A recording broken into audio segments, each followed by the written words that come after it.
E o que você acha do Bitcoin em si, ô Bertuccello? Qual que é a sua visão ali do Bitcoin? Qual foi a primeira vez que você viu o Bitcoin, falarem de Bitcoin?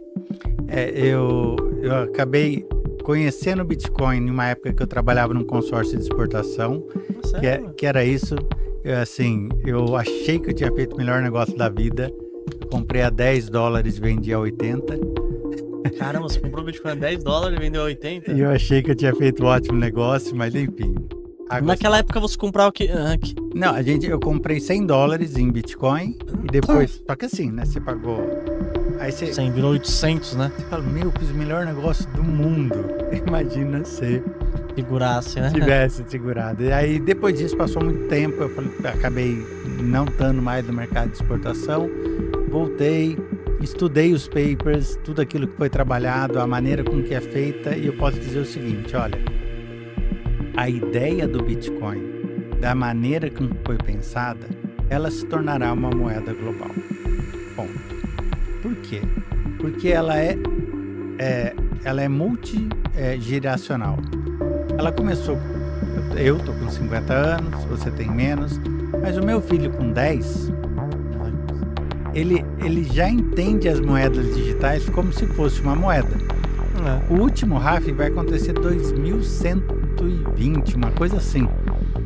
Ou seja, nenhum de nós vai estar vivo aqui, mas todos vão conhecer o Bitcoin e seus netos vão estar falando, nossa, ainda bem que o Luan guardou aqui um Bitcoin pra Bitcoin. gente.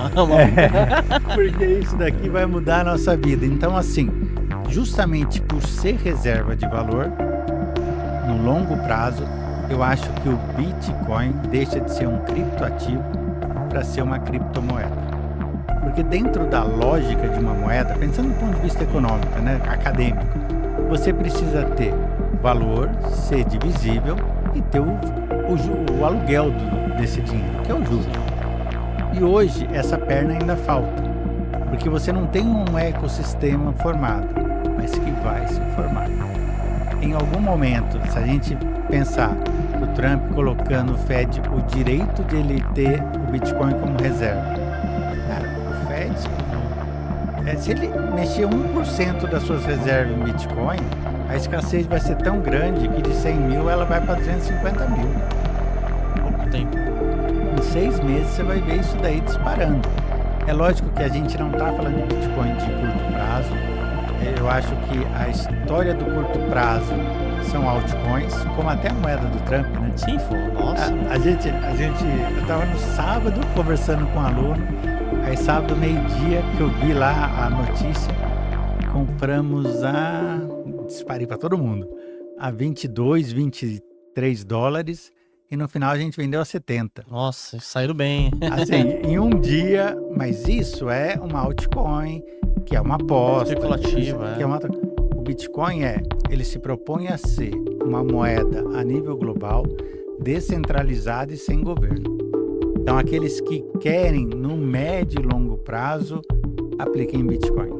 Mas aquela historinha, tire da corretora, coloque na sua carteira. Sim, sempre.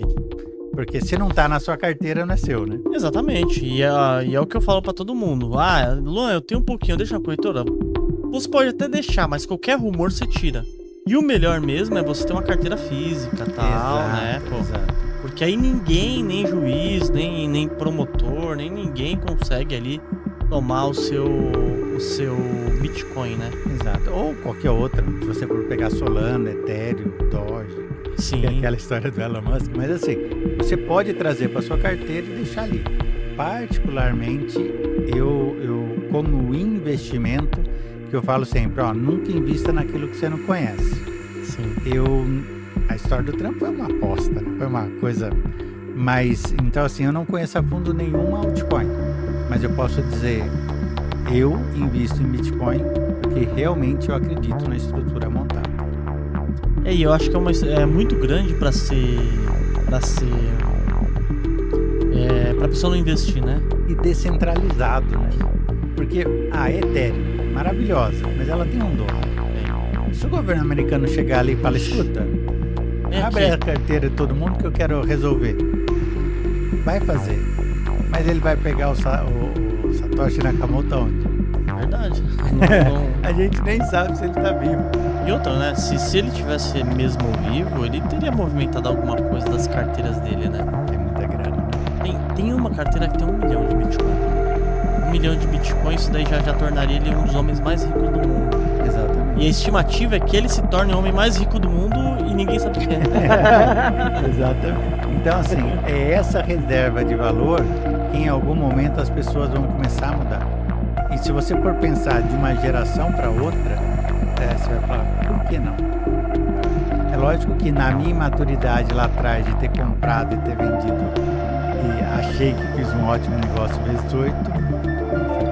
É por isso que eu compro Bitcoin e eu não vendo. Eu compro, tô comprando, não vendo, compro sempre um pouquinho ali, sempre é bom ter. E é o que você falou, né? É aceito no mundo todo, né? Se você fala pra qualquer pessoa Bitcoin, a pessoa vai falar aceito. É só mandar na minha carteira aqui, né? Exato. Confiro, deu certo. Então, sim, invista em Bitcoin. Lógico que moderação, entendendo o processo. Eu acho que ele entra muito naquele conceito do Taleb de antifrágil. Né? Então você poderia falar assim, ó, entre 5% e 10% da sua carteira de antifrágil, onde pode estar o Bitcoin, eu acho saudável. Eu acho que é uma coisa que... Essa estratégia é boa demais, né? Com certeza. É a estratégia Barbell, né? Sim. Ela entra como a estratégia Barbell, né? Ô, Bertuzzelli, tem um catalisador que pode fazer os Estados Unidos explodir em questão de economia, que é o... Você contou pra mim aqui nos bastidores aqui, eu queria que você falasse pro pessoal. Hein? Nossa, isso é muito legal, ó. Primeiro vale lembrar a figura do Elon Musk hoje fazendo parte do governo e vale lembrar o que ele fez como empresário. Ah, verdade. Então você tinha lançamentos de foguetes da NASA que custavam centenas de milhões. Agora ele lança foguetes mais eficientes por dezenas de milhões, ou seja, 10 vezes mais barato. E esse cara que ficou milionário reduzindo custos está num departamento que eles chamam de Doge, né? Que lembra um pouco a altcoin, mas a lógica dele é o seguinte, ó. Nós temos uma meta, economizar $1 trilhão da máquina pública americana. Então daqui até, ou seja, 2025 até 2026, ele cortaria $1 trilhão de gastos. O que isso significa? Não é gastos, né? Gastos, exatamente. O Haddad não queria cortar 70 bi aqui, não sei o quê. Então, vamos cortar $1 trilhão em aumento de eficiência. Se isso acontecer, porque qual que é o grande tendão de Aquiles dos Estados Unidos? Exército não é porque tem o maior do mundo. Recursos naturais não é porque é o segundo país com maior recurso natural do mundo. O mercado consumidor nem precisa falar. Né? O dólar, mercado global. Mas todo mundo fala da dívida americana. Dívida americana vai se tornar insustentável. Em algum momento as pessoas não vão mais aceitar dólar. Eu duvido que isso aconteceria, porque as dívidas tem em todos os lugares. Daqui a pouco a gente fala da dívida da China. Você vai ver que o problema é muito pior.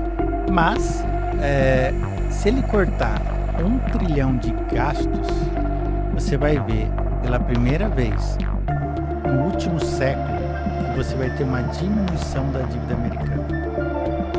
Se isso, ou uma pequena curva aqui, e sobrando dinheiro, né, no corte de gastos e de impostos, e fazendo aquela economia com liberdade de bombar, pode investir lá, pode morar para lá, pode fazer qualquer coisa que os Estados Unidos vai explodir. A tal era de ouro que o Trump prometeu tem a ver com deixar as pessoas trabalharem, né?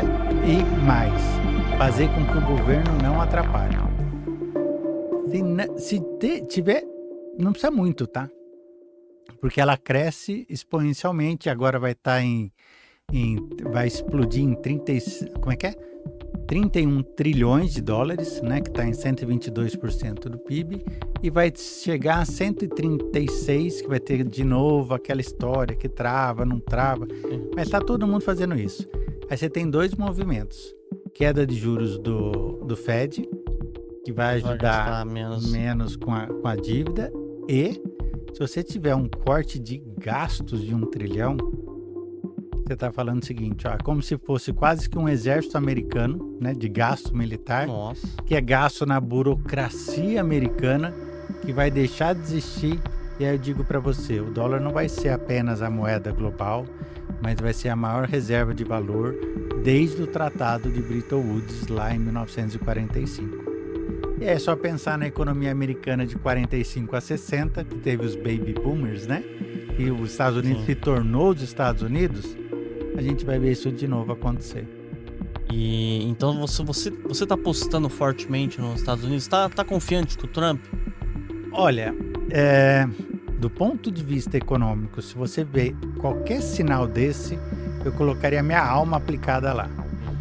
Hoje eu aplico nos Estados Unidos, por quê? Porque entre os países é aquele que me dá maior segurança, né?